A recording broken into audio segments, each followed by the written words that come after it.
والآن دعونا نرحب بالسيدة أوديل رينو-باسو رئيسة البنك الأوروبي لإعادة الإعمار والتنمية، والتي ستلقي كلمة علينا حول دور البنك في دعم القطاع الخاص للتوجه نحو الاقتصاد الأخضر. فلتتفضل.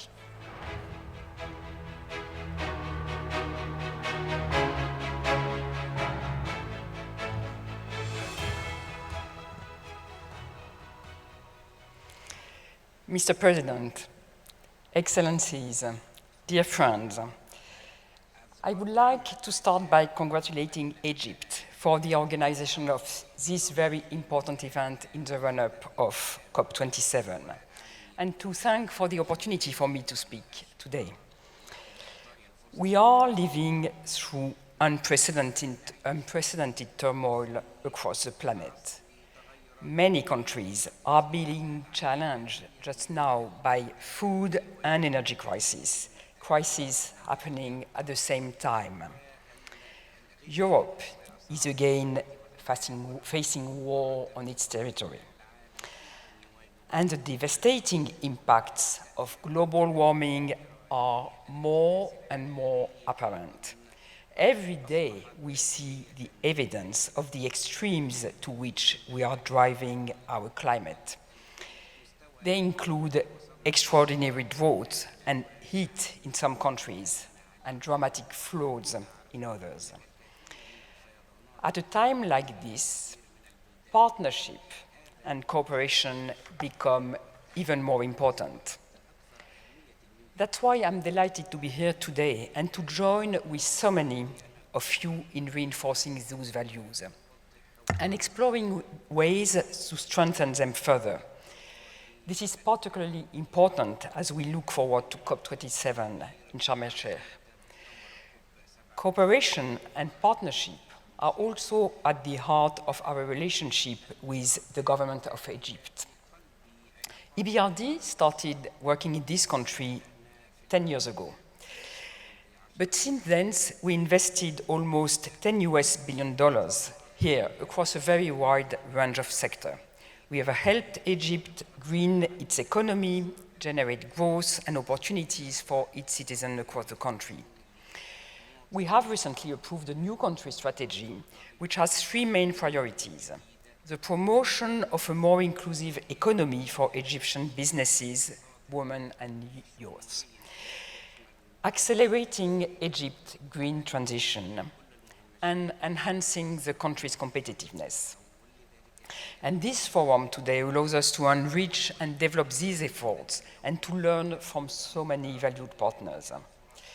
I will offer just two observations drawing on our experience.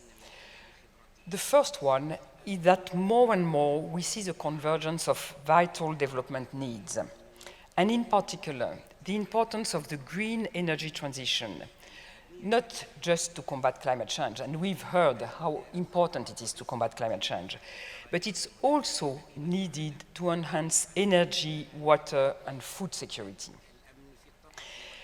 Africa as a continent, and Egypt in particular, are blessed with extraordinary renewable energy resources.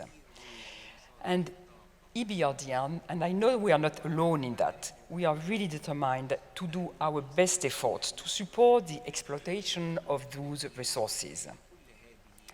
Not just to reduce greenhouse gas emission, of course, I mean, this is the first objective, of course, but also to deliver reliable, cheap energy, clean water, fertilizers, transportation, and other vital public goods.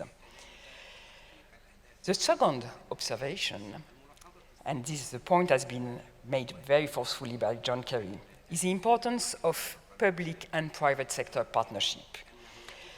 The EBRD is a public bank, but with a mission of mobilizing and working for the development of the private sector.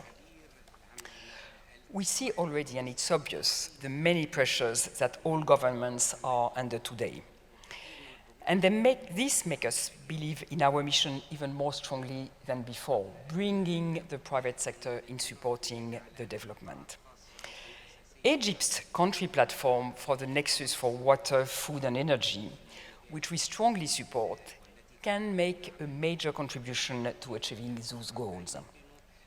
It's so important because it brings together those vital development goals of water, food, and energy, and recognizes the convergence of those goals that I just mentioned.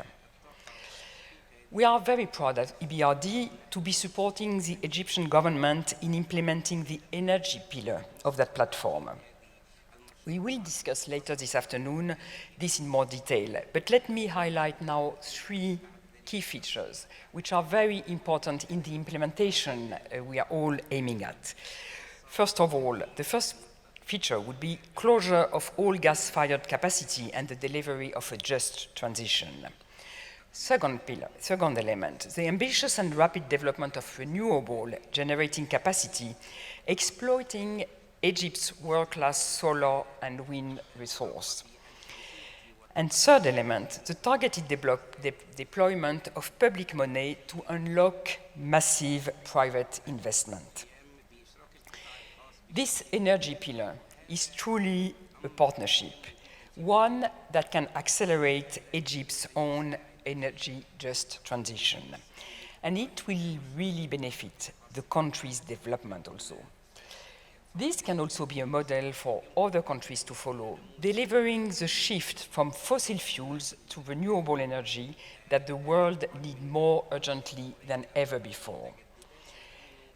Let me conclude by thanking and congratulating the Egyptian government, and in particular the President, El-Sisi, and you, Dr. Rania, on convening this remarkable meeting today, gathering together. And I hope that we will make progress towards the COP. Thank you very much.